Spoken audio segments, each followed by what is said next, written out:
오늘 우리에게 주시는 말씀은 누가복음 18장 9절에서 14절까지입니다. 스스로 의롭다고 확신하고 남을 멸시하는 몇몇 사람에게 예수께서는 이 비유를 말씀하셨다. 두 사람이 기도하러 성전에 올라갔다. 한 사람은 바리새파 사람이고 다른 한 사람은 세리였다. 바리새파 사람은 서서 혼잣말로 이렇게 기도하였다. 하나님 감사합니다. 나는 남의 것을 빼앗는 자나 불의하는 자나 간음하는 자와 같은 다른 사람들과 같지 않으며 더구나 이 세리와는 같지 않습니다. 나는 일에 2번씩 금식하고 내 모든 소득의 11조를 바칩니다. 그런데 세리는 멀찍이 서서 하늘을 우러러볼 엄두도 못 내고 가슴을 치며 하나님, 이 주인에게 자비를 베풀어 주십시오 하고 말했다. 내가 너희에게 말한다. 의롭다는 인정을 받고서 자기 집으로 내려간 사람은 저 바리새파 사람이 아니라 이 세리다. 누구든지 자기를 높이는 사람은 낮아지고 자기를 낮추는 사람은 높아질 것이다. 아멘. 2주일 전 10명의 나병 환자 이야기를 하면서 믿음이라고 해서 다 같은 믿음이 아니라 감사를 표하는 믿음이 우리 주님이 기뻐하시는 믿음이라는 말씀을 드렸습니다. 이 나병 환자 10명 모두 다 예수님이 고쳐주실 줄 굳게 믿고 예수님을 찾아와서 자비를 구했고 10명 다 고침을 받았지만 돌아와서 고마움을 표하며 하나님을 찬양한 사람은 사마리아 사람 딱 한 사람이었습니다. 주님이 바로 그 사람에게 내 믿음이 너를 구원하였다 선언하셨어요. 다른 9명에게는 없었고 이 한 명에게 있었던 그 믿음은 감사하는 믿음, 특히 은혜를 베푸신 분에게 자발적으로 돌아와서 감사를 전하는 그런 믿음이었습니다. 그런 의미에서는 감사가 곧 믿음인데, 근데 감사라고 해서 또 다 똑같은 감사는 아니죠. 나병에서 나은 그 사마리아 사람이 드리는 그런 감사가 있는가 하면은 오늘 비유에 나오는 바리새인의 감사가 있습니다. 그렇습니다. 이 바리새인의 기도 역시 감사 기도입니다. 그런데 느낌이 같은가요? 아니 비슷하기라도 하나요? 그는 이렇게 기도해요. 하나님 감사합니다. 나는 남의 것을 빼앗는 자나 불의한 자나 간음하는 자와 같은 다른 사람들과 같지 않으며 더구나 이 세리와는 같지 않습니다. 나는 일에 2번씩 금식하고 내 모든 소득의 11조를 바칩니다. 이 말이 좀 이상하게 들릴 수 있지만 어떻게 보면 이 기도 좋은 기도라고 할 수도 있어요. 그는 하나님 감사합니다 라는 말로 기도를 시작합니다.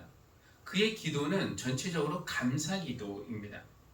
자신의 그 미덕이 나에게서 난 것이 아니라 하나님에게서 온 선물임을 인정하는 것이죠. 그렇기 때문에 하나님께 감사를 드리는 겁니다. 돈으로 따지면은 아마 저기 있는 저 세리가 더 많이 벌 겁니다. 그러니까 율법에 따라 사는 이 바리새인은 큰 돈을 벌 일이 별로 없겠지만 세리는 불법이든 합법이든 돈을 빼앗듯이 긁어모으는 사람이거든요. 저기 저 세리가 더 부자일지는 모르겠지만 바리새인은 그와 자리를 바꾸고 싶어 하지 않습니다. 돈보다는 하나님의 뜻을 실천하면서 사는 것을 더 큰 보람과 기쁨으로 여기기 때문입니다. 훌륭하지 않습니까? 또 바리새인의 이 기도는 우리의 기도와는 달리 뭐를 해달라고 요구하는 것이 없어요. 이거 해주십시오. 저거 해주십시오. 하나님 말씀 잘 따랐으니 저에게 복을 주십시오. 이런 간구는 없고요. 순수하게 그냥 감사만 드립니다. 이런 식으로 보면은 이 바리새인의 기도 모범적이라고 할 수도 있지만 그러나 우리가 직감적으로 알죠. 하나님이 그 바리새인의 감사를 기뻐하시지 않는다는 것을 말입니다. 제3자의 입장에서 그의 기도를 듣는 우리에게도 그의 기도는 감동적이거나 은혜로운 기도와는 거리가 멉니다. 오히려 우리가 듣기에 좀 불편해요. 무엇보다도 그의 기도는 자화자찬으로 들립니다. 자기 미덕을 이렇게 과시하는 것이 비록 감사의 그 형식을 빌리고는 있지만 이거는 자기 자랑이죠. 자기 도취에 빠진 사람이 하는 자랑처럼 보입니다. 누군가 자기 자랑을 막 하는 것만큼 듣기 불편하고 거북한 것이 또 있을까요? 우리도 이렇게 듣기가 싫은데 하나님이 그 바리새인의 기도를 들으시고 참 잘했다 기뻐하실 리 없고 기특하다 칭찬하실 리 없습니다. 게다가 그의 기도는 다른 사람을 향한 손가락질이 들어있습니다. 그렇죠? 그는 하나님 앞에서 자신을 더 돋보이게 하고 싶어서 세리와 자기를 비교해요. 나는 남의 것을 빼앗는 자나 불의한 자나 간음하는 자와 같은 다른 사람들과 같지 않으며 더구나 이 세리와는 같지 않습니다. 이 세리라고 부르는 그의 말에서 여러분 뭐가 느껴지셨나요? 세리를 향한 멸시와 또 그를 향한 손가락질 느끼지 않으셨습니까? 기도 안에 동료 인간에 대한 그가 누구이든지 동료 인간에 대한 멸시와 손가락질 들어있다면 그 기도는 믿음 좋은 사람의 기도라고 말하기 어려울 겁니다. 물론 세리는 그 사람 한 개인이 아니라 어떤 세리라는 그룹 전체적으로 볼 때 그 당시에는 사람들의 손가락질을 받을만 하기는 했어요. 우리는 그 당시 세리가 어떤 사람들이었는지를 알고 있습니다. 세리, 세금을 걷는 사람이라고 해서 오늘날 국세청 직원 이렇게 오해하면 안 됩니다. 그 당시 세리는 침략국인 로마에 부역하는 사람들이었습니다. 식민 통치를 받는 유대인들 그것도 억울하고 분통한데 세리는 그들에게 부역하다니 그들은 내국노들이 있죠. 친일파에 대해서 우리가 갖는 반감 이것이 세리들에 대해서 일반 유대인들이 갖는 감정이었습니다. 그들은 침략국인 로마의 허락을 받아서 우리에게서 돈을 걷어서 거의 빼앗아서 로마에 갖다 바치는 사람들이었습니다. 그러니까 우리는 하나님만을 섬기는 민족인데 하나님을 부인하고 자신을 세상의 왕이라고 자처하는 황제에게 우리의 돈을 빼앗아 가져다 바치다니 이것은 나라에 대한 배신일 뿐만 아니라 하나님 신앙에 대한 배신이기도 한 거죠. 게다가 로마는 교활합니다. 누구도 자발적으로 세리가 되고 싶지는 않겠죠. 그래서 상당한 인센티브를 줍니다. 돈으로 유혹하는 거예요. 그러니까 세리를 채용할 때 월급을 주는 대신에 세금을 최대한 많이 거둘 수 있는 권한을 주는 겁니다. 공권력을 주는 거예요. 그리고 로마에는 정해진 세금만 내고 나머지는 자기가 알아서 갖도록 했습니다. 그러니까 우리에게는 500만 원만 내고 나머지는 너희가 다 가져라. 그러니 세리들이 열심히 일하죠.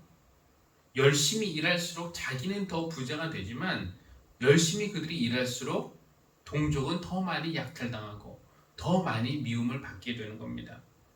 그들은 하나님 신앙에 대한 배신자였고 나라에 대해서는 매국노였고 동족에게는 강도이자 도둑놈이었습니다. 그러니 당연히 공공의 적, 가장 미움을 받는 사람, 가장 죄인 중에 죄인이 되는 겁니다. 그런데 예수님이 바로 이 세리와 바리새파 사람을 대조하고 있는 겁니다. 어떤 바리새파 사람과 어떤 세리가 같이 성전에 올라갔다. 그런데 사실 오늘날 우리에게는 이 느낌이 그렇게 확 다가오지는 않습니다. 왜냐하면은 바리새인은 예수님에게 심하게 신랄한 그 책망을 받던 사람들이라는 것을 우리가 이미 알고 있어요. 그러니까 우리 마음에는 이미 이 바리새파 사람들에 대한 반감이 들어있는 겁니다. 반면 세리는 그래도 우리가 긍정적으로 보려고 해요. 예수님의 제자 중에 마태복음을 쓴 마태도 세리 출신이었고 다음 주에 보겠지만 예수님을 만나서 회개한 삭개오도 세리였고요. 또 예수님이 세리들의 친구가 되어 주셨기 때문에 이 세리들에 대한 우리의 그 어떤 반감 이런 거는 매우 약합니다. 그래서 바리새파 사람과 세리 두 사람이 이렇게 비교될 때 그것이 그렇게 충격적으로 우리에게 다가오진 않습니다. 그런데 1세기 유대인들의 입장에서는 완전히 이야기가 다릅니다. 이 바리새파 사람들은 일반적으로 그들의 철저한 경건 생활 때문에 대중적인 지지와 존경을 받는 사람들이었습니다. 어떻게 저렇게 하나님의 말씀을 잘 지킬까? 당시 예수님 당시에 바리새파 사람들이 약 6천 명 정도 되었다고 하는데요. 전 국민적으로 보면은 소수 정예의 참신앙인이라고 말할 수 있을 겁니다. 그렇게 훌륭한 사람들인데 반면 그룹으로서의 세리는 아까 말씀드렸듯이 대표적인 죄인들이었고 백성들 사이에서는 멸시와 미움의 대상이었습니다. 누가 세리를 지지하고 옹호한다? 그럼 같이 나쁜 놈이 되는 거예요. 사람들을 쭉 나열해 놓고 누가 가장 죄인인가? 뭐 살인자 그룹이 있고 성범죄자 그룹이 있고 사기꾼이 있고 세리가 있다면은 과연 세리가 제일 나쁜 놈이라고 사람들은 생각했습니다. 오늘날 교회가 가장 죄인이라고 지목하는 그룹의 사람들은 누구입니까? 이 사람들은 진짜 죄인. 저 사람들을 차별 없이 평등하게 대한다? 나는 신앙적인 이유로 그걸 반대한다 라고 말할 정도의 죄인. 세리가 스스로 의롭다고 생각하는 그 바리새인의 손가락질을 받았듯이 스스로 의롭다고 생각하는 오늘날 교회의 손가락질을 받는 그런 사람들은 누구입니까? 그 사람. 그러니까 오늘 이 비유를 오늘날 버전으로 바꾸면은 우리가 그 죄인으로 지목하는 그 사람과 존경받는 어떤 목사님이 함께 예배를 드리러 교회에 갔다. 이렇게 시작하는 말로 바꿀 수 있을 겁니다. 목사가 기도를 해요. 어디서 기도를 할까요? 아마 가장 앞줄에 앉아서 심지어 강단에 의자나 방석이 있다면 여기 강단에 앉아서 기도합니다. 왜냐하면 하나님 앞에 별로 죄송한 마음이 없거든요. 하나님 앞에 자랑하고 싶은 것만 있거든요. 그래서 가장 앞에서 기도합니다. 하나님, 저를 지켜주셔서 승진하기 위해서 뇌물을 준 그 교감과 같지 않게 하시고 연구 용역 자금을 횡령한 그 교수와도 같지 않게 하시고 불법으로 향받은 검사와도 같지 않게 하시고 무엇보다도 저 죄인과 같지 않게 해주셔서 감사합니다. 나는 매일 새벽 기도도 하고 11조도 드립니다. 이렇게 기도합니다. 반면 죄인이라고 낙인 찍힌 그 사람은 감히 제단 가까이 오지도 못해요. 멀찍이 서서 하늘을 우러러볼 엄두를 못 내고 가슴만 칩니다. 아, 하나님, 이 죄인에게 자비를 베풀어 주십시오. 그런데 예수님이 듣는 사람들의 예상과는 달리 놀라운 선언을 하시죠. 의롭다고 인정을 받고 집으로 내려간 사람은 저 바리새인이 아니라 이 세리다. 이 세리.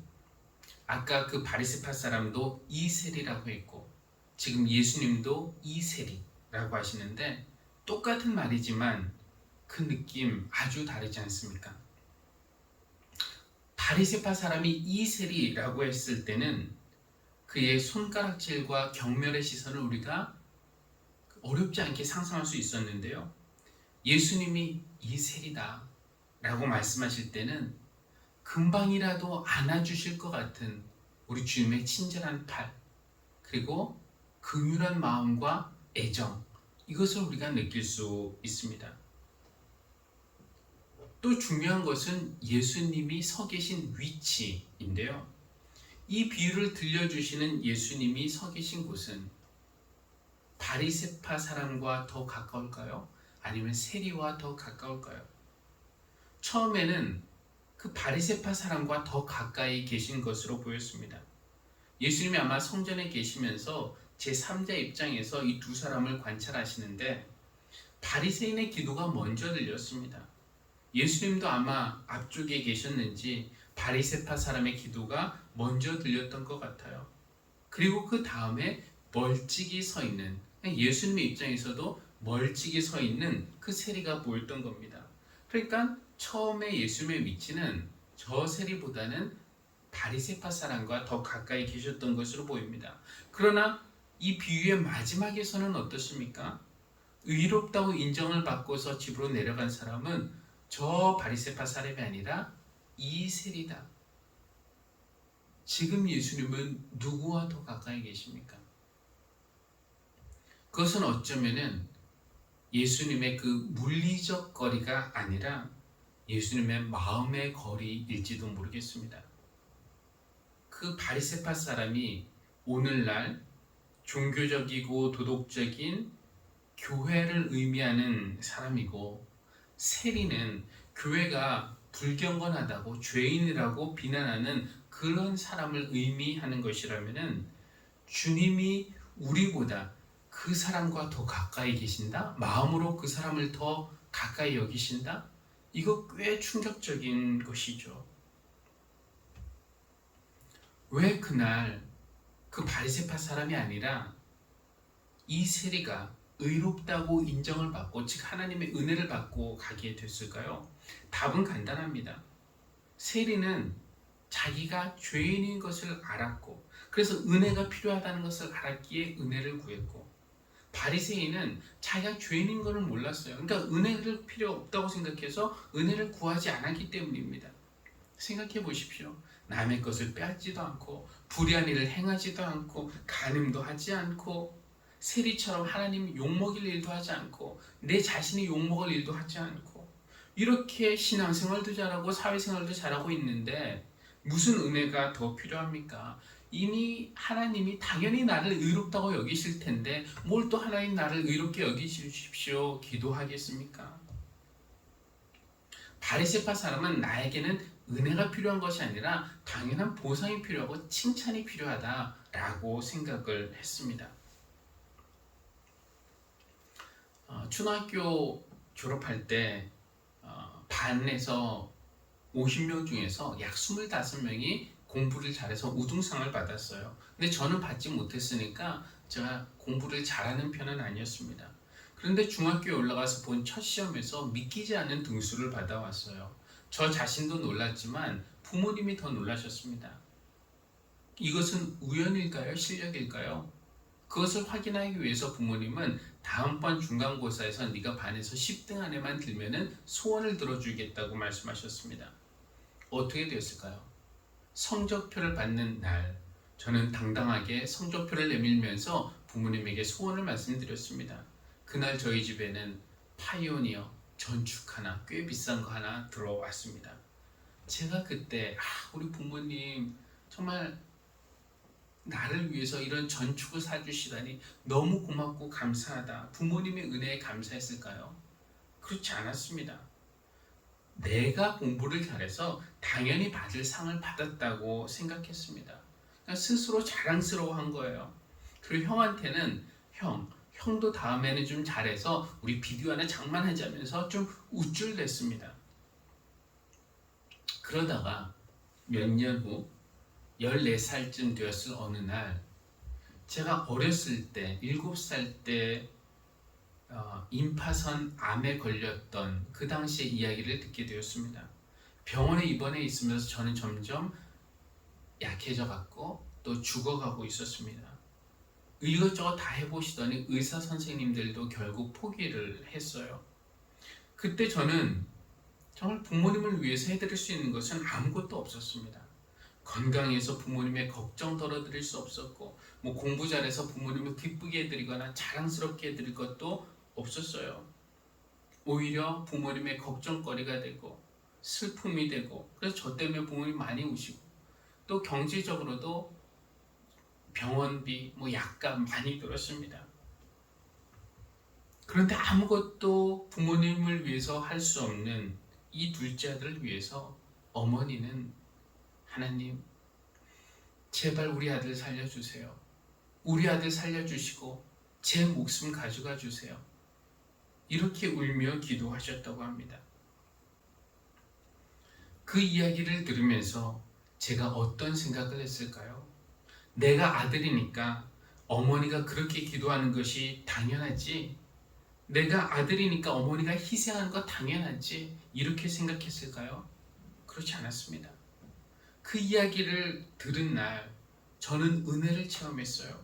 제가 부모님께 아무것도 해드린 거 없지만 당신 목숨도 아까워하지 않으시는 그 부모님의 은혜. 우리는 때로는 바리새인처럼 살아갑니다. 다른 사람과 나를 비교하면서 그래도 나 정도면 됐지. 저 사람은 세상에서 저렇게 살면서 어떻게 교회에서는 또 아닌 척하지? 그래서 되겠어? 저 사람과 나 두 사람을 비교하시면은 하나님은 당연히 나를 더 좋아하시고 나를 칭찬하시겠지? 이렇게 자신을 다른 사람들과 비교해 가면서 의롭다고 생각하며 살아갑니다.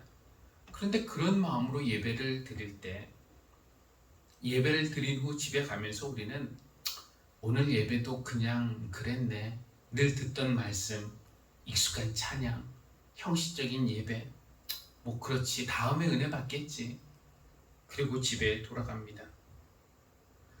그러나 우리가 살다 보면은 세리와 같은 심정으로 교회에 올 때도 있어요. 나에 대한 실망감과 무력감과 또 창피함, 하나님에 대한 송구함, 나를 사랑하고 믿어주는 사람들에 대한 미안함, 어찌할 바를 몰라 그저 막막할 때, 정말 하나님의 은혜가 아니면 설 수도 없고 살 수도 없다고 느낄 때, 그런 심정으로 예배를 드릴 때 우리는 한 줄기 은혜의 빛을 경험할 가능성이 훨씬 더 커집니다. 왜냐하면 내가 죄인임을 알기 때문에 은혜가 필요한 사람, 그래서 은혜를 구하고, 은혜를 구하기 때문에 하나님이 은혜를 주시는 겁니다. 여러분, 지금 막 먹어서 배가 아주 부른 사람은 5성급 호텔, 제 아무리 비싸고 맛있는 호텔 뷔페에 가도 맛있게 먹기 어렵고요. 그러나 정말 배고픈 사람은 된장찌개 하나를 먹어도 감동적으로 먹을 수 있습니다. 내가 저 사람보다 낫다라는 우월감, 저 사람들과 나는 다르다라는 자부심, 이렇게 양손 가득 들고 예배하면은 받아갈 은혜가 없는 겁니다. 그러나 나의 교만도 내려놓고 내 자랑도 내려놓고 내가 의롭다는 생각도 내려놓고 남을 멸시하는 마음도 내려놓고 이렇게 빈손으로 하나님 앞에 나오면 하나님은 그런 사람 그냥 돌려보내지 않으십니다. 은혜를 내려주세요. 아니, 사실 하나님은 모두에게 똑같이 은혜를 내려주십니다. 악인에게나 선인에게나 똑같이 해를 떠오르게 하시고 악한 사람에게나 선한 사람에게나 똑같이 비를 내려주십니다. 다만 두 손 가득 무언가를 들고 있는 사람은 내려주셔도 받아갈 손이 없는 것입니다. 오늘 비유는 9절은 이렇게 말씀하죠. 스스로 의롭다고 확신하고 남을 멸시하는 몇몇 사람에게 예수님이 들려주시는 비유입니다. 혹시 이거 우리 들으라고 하시는 말씀일까요? 스스로 의롭다고 확신하고 남을 멸시하는, 이 시간 스스로 의롭다고 생각하는 그런 마음, 남을 멸시하는 마음, 교만과 자랑 다 내려놓고 빈 마음으로 예배를 드리는 우리를 하나님께서 그냥 세상에 돌려보내지 않고 은혜로 가득 채우셔서 우리를 보내주시기를 주님의 이름으로 기원합니다. 기도하겠습니다. 은혜의 하나님, 하나님의 은혜로 이 쓸데없는 자 왜 구속하여 주는지 난 알 수 없도다. 세리의 심정으로 이 찬양 불렀습니다.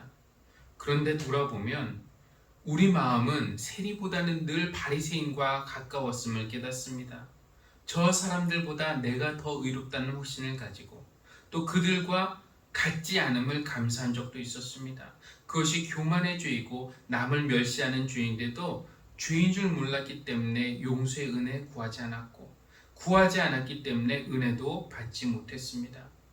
그러나 의롭다고 인정받은 사람은 저 바리새인 아니라 이 세리라고 하시는 주님 말씀을 듣고 오늘 우리의 기도를 바꾸게 하여 주십시오. 우리도 주님의 은혜 아니면 설 수도 없고 살 수도 없는 죄인임을 깨달으며 고백합니다. 우리를 긍휼히 여겨 주시고 용서의 은혜를 베풀어 주십시오. 이제 먼저 구원받은 자로서 다른 이들에게 하나님의 은혜를 나누며 복음을 전하는 교회가 되기를 원합니다. 그 마음을 담아서 예물을 드리니 하나님 받아주십시오.